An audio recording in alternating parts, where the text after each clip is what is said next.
Hi everyone, welcome to ELI, the place where you get your daily dose of inspiration for entrepreneurship. And today we have with us Mr. Rahul Subramaniam, co-founder of Florence Capital and Hora.ai, the first fintech lending product designed for women. Hi Rahul, welcome to ELI. Thank you so much for having me, Priya. It's nice to be here.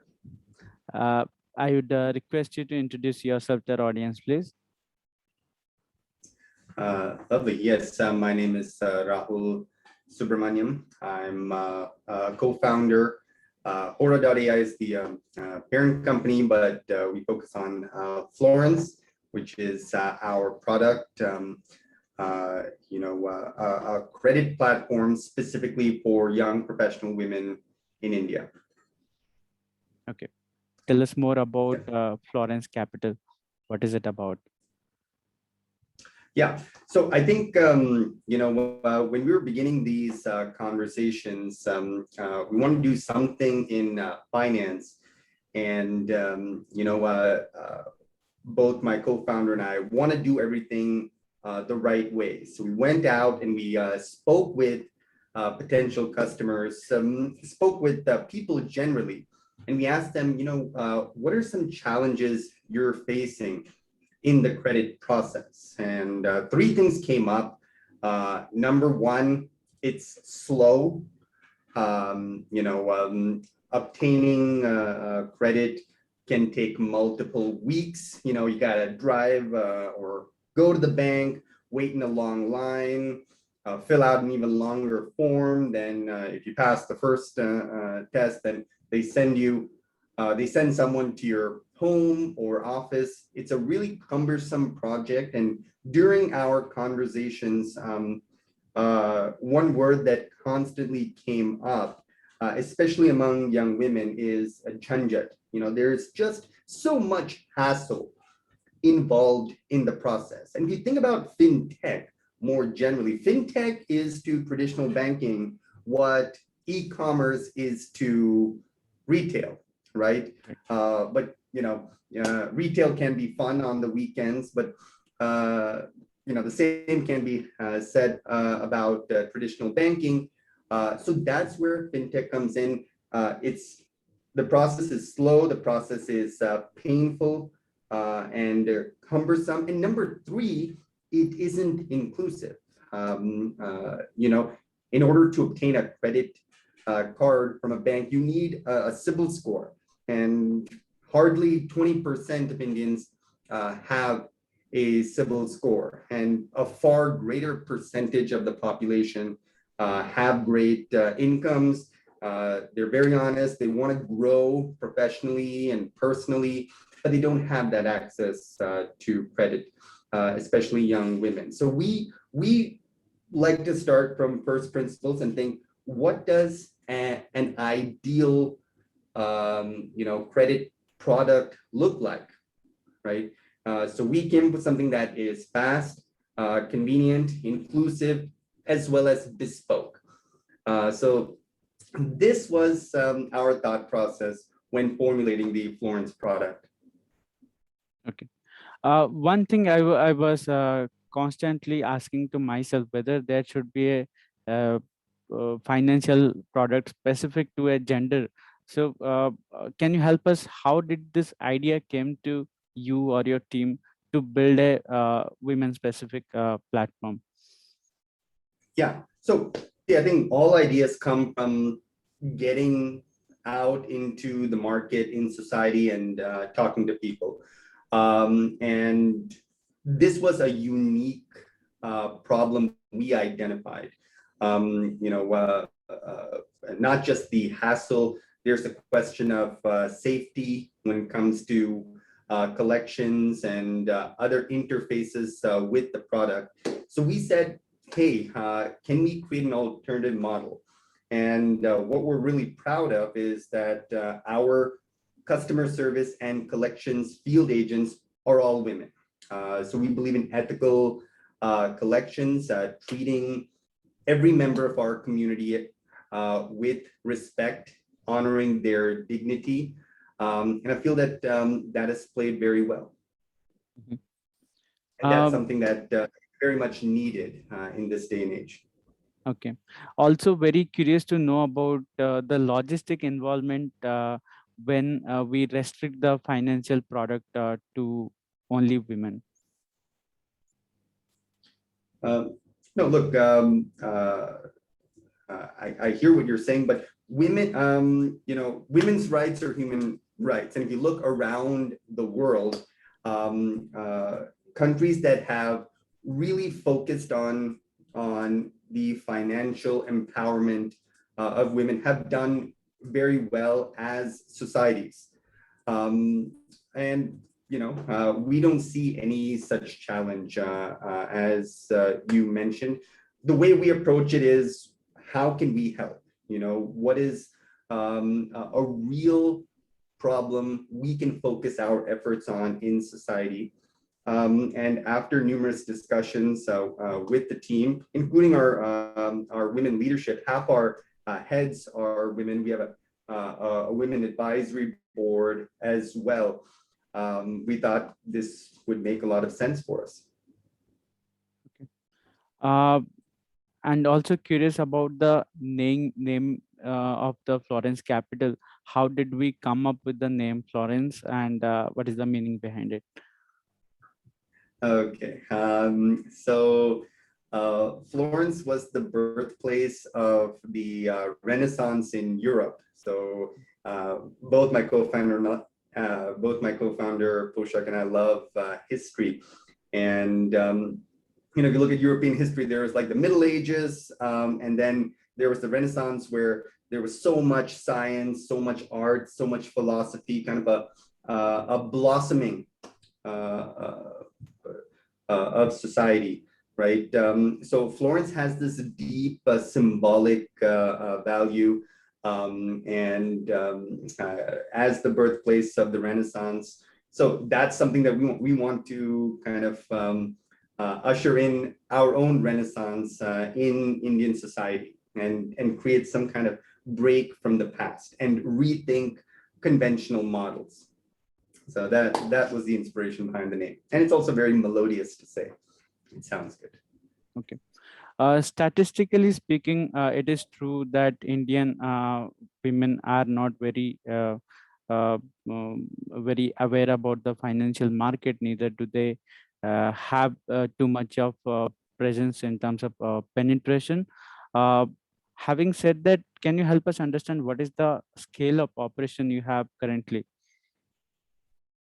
So part of we see that as part of our vision and mission. Yes, traditionally, and this goes back to your question regarding Florence and its significance. Traditionally, Indian women have not been involved in finance. We've seen that as a domain for men exclusively. And that's part of what we want to change. That's why we are, in addition to our core product, building a community. We call it the Florence Club. And that's all about financial literacy, not just financial literacy. A lot of our customers are MSME entrepreneurs, boutiques. They're operating boutiques, which were really hard hit during COVID. So we've been thinking, how do we coach them to better manage their finances, both personally and professionally, creating modules on everything from financial literacy to e-commerce. How can they take their traditional boutiques online? How can they brand? How can they market? How can they sell? How can they manage their supply chains better? So you're absolutely right. If we look to the past, yes, finance has been the exclusive domain of men. That is starting to change, and we want it to change even more. And financial empowerment is social empowerment. If you look throughout history, again, taking another lesson from history, this was a big challenge for the African American community in the US, lack of access to credit. And that was a huge problem for decades, still a problem. But by fighting against that and allowing people of all races to obtain home loans, that was a big part in promoting equality. But it's a process, and that's a process we wish to usher here in India. Okay, fair enough. Let's say I am a woman and I want to avail your services. What all financial instruments, if I may say, or what all services that I can avail through your platform? Okay, lovely. So initially, we were thinking that this, first of all, with the product, we want to make it as simple as possible. We had numerous discussions to kind of streamline the screens to reduce TAT as much as possible. All documents can be uploaded. There's no physical verification. And initially, we thought this would be a personal loan product. And this is the importance of kind of connecting with your community. A lot of young women were taking loans for their small enterprises. I mentioned boutiques. They wanted to expand their supply once we were getting out of COVID. One of our first customers had a tuitions business in her basement that she wanted to expand. So there are a lot of MSME use cases as well. And then in addition to that, as I mentioned, through kind of our community building efforts, we've started a professional development plan. So for us, it's not just about, okay, here's a credit product. How can we be part of your journey? You're taking credit because you want to grow in some way, you want to grow your business, you want to professionalize it, and we want to enable that process as well. Okay. When we speak about products or platforms, we also speak about the market fitment of the products. So can you help us understand at what stage we are at? Have we achieved product market fit, or are we past that, or we are about to do that? Yeah, I mean, we're serving close to 500 women. We started earlier this year. That number is growing rapidly. We expect to serve about 10,000 young women over the next year. So we're in this heavy growth phase, and we're super looking forward to the coming few months. Can you also help us understand what are the different metrics that you track to understand what direction are you going in, and what is the level of success that you are giving to your customers? Yeah, so well, we definitely, of course, we want to ensure that we are serving as many young women as possible. I mean, if you think about the size of India, the sky's the limit. But what's very important is the quality of the loan. So we're very, very careful in the credit phase, right? At the same time, we want to be as inclusive as possible. So, we serve a lot of NTC new to credit customers, right, who don't have CIBIL scores. But what we do is, so if you think about a CIBIL score, that only looks at your past, right? But what about your future? What about your potential? So one of our mantras is ability to earn is ability to repay, right? So, we look at a young woman's professional skills and other aptitudes, and we're able to make even better decisions regarding credit as a result. Okay. Fair enough. Tell us about the different challenges you have had to face while building and growing this venture. There's definitely the big challenge of COVID.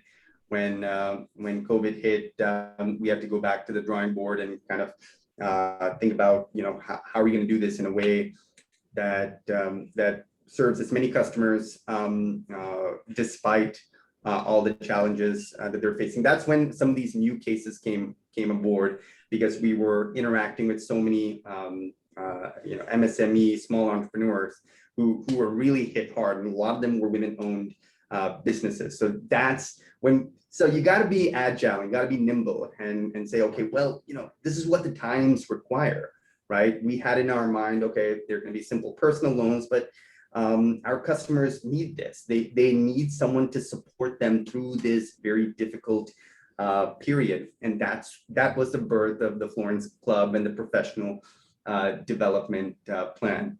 So that's there. And then, as we scale, really focusing on our culture and our values of transparency, of honesty, of aspiration, ethical collections, I mentioned before. So, COVID gave us some time to look within, discover who we are as a company, what do we stand for, how are we going to make decisions?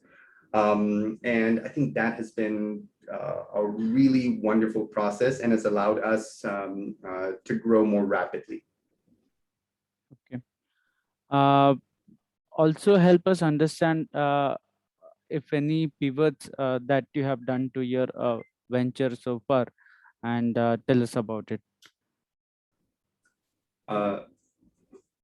So, I mean, this was the biggest pivot, kind of focusing our product on young professional women, right? And again, these pivots always come from engaging with society and the market, and asking people questions and seeing, what specific problem can we solve that no one else is solving, and then also, the personal loans to the business loans, right? Again, this came from engaging with our community and saying, like, okay, what are you taking this for? What do you really need? And we assumed that it would be for personal reasons, and they were like, no, I have a small operation. I want to grow it. I need support. I need a greater supply. I need to hire people. I need to build a website. I need a designer. Mhm. So that's these have been the inspirations for our pivots, right? Even when we're having discussions as a team with the leadership, it's always grounded in, evidence from customer experiences, what they're facing. We document all of that. So we're very methodical in this process. We don't kind of willy-nilly pivot. There needs to be a rationale. There needs to be a justification. Mhm. Okay. Now coming to the personal side of being an entrepreneur, can you tell us why you have chosen the path of entrepreneurship? What drives you to be an entrepreneur? Yeah. So I actually have an interesting story. I was born in India, but when I was a year old, my parents left for the US. My dad was doing his graduate studies. So I grew up entirely in the US. I would visit India every 3 years or so during the summers. So my parents left in 1990, which is a year before the reform and opening of India, right? So their conception was, okay, it's really hard to do business in India, right? Things aren't professional. They had this conception. Then, after college, my Poshak and I were traveling around the world. We went to Brazil, we went to Turkey, we went to China, came to India, and this is around 2013. And at least for me, I was enamored by the energy and the kind of entrepreneurial spirit across all sectors in India at that time, right? So I think there are many challenges in Indian society, but for the first time, I saw this youthful energy to tackle those challenges and a belief that we could change things. So I remember, and then I went back to the U.S. and I told my parents, you know what, I'm going to move to India and I want to do something big. And I didn't have everything figured out. My parents were extremely upset, to put it lightly. They said, what are you doing? We're here in Silicon Valley. Every Indian wants to come here, and now you want to go back to India. This makes no sense. Why don't you just get an MBA? But made the move late 2013, and we started one company in education, and then we moved on to Florence, and it's been the best professional decision of my life. So I think the impulse from me was to work on big, exciting problems. I think that's the fundamental driver, and I think that's something that all the leadership at Florence shares. Like, what impact can we create? And we don't want to live life, feeling that we have not moved the needle in some way, right? The world should be better off as a result of our existence than not. So honestly, that's a fundamental driver for all of us here. Okay. When you choose entrepreneurship, you can expect a lot of failures along the way. Having said that, can you share with us some of the biggest failures that you have gone through as an entrepreneur? Yeah, I think the biggest failure was trying to be right all the time. I think we go through school and we get very good marks if we get all the questions right. 100, 99. When I used to get a 99, my parents were like, why didn't you get 100? Did your friends get hundreds, and so on? So that is ingrained in us. But I think in entrepreneurship, you're gonna make mistakes, and you're not always gonna have all the answers. So building a culture in which everybody is free to share, to critique.